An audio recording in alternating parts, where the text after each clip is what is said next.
Walang patid ang pagpapaabot ng tulong ng iba't ibang ahensya ng pamahalaan at ang tanggapan po ni Senador Christopher Bongo sa mga kababayan natin saan man sa bansa. Kamakailan ay nagtungo naman sila sa bayan ng Silang sa Tanza, Dasmariñas at iba pang bayan sa Cavite para mamahagi ng ayuda. Panoorin natin ito. Sa nagpapatuloy na pag-iikot ng outreach team ng tanggapan ni Senador Bongo, mga pinakamahihirap na mga residente sa lalawigan ng Cavite ang inayudahan. 116 na mga benepisyaryo mula sa mga bayan ng Silang, Tanza at General Trias at sa mga lungsod ng Dasmariñas, Tagaytay at Imus ang inabutan ng tulong. Salamat po sa face shield, sa face mask, salamat din po sa grocery. Salamat din po, nakareceive po ako ng sapatos. Salamat po. Dagdag pa riyan ang mga vitamins, pagkain, bike at tablets.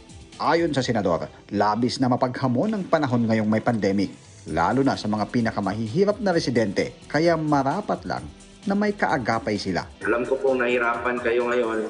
Kami rin po ni Pangulong Duterte, nahirapan rin po kami.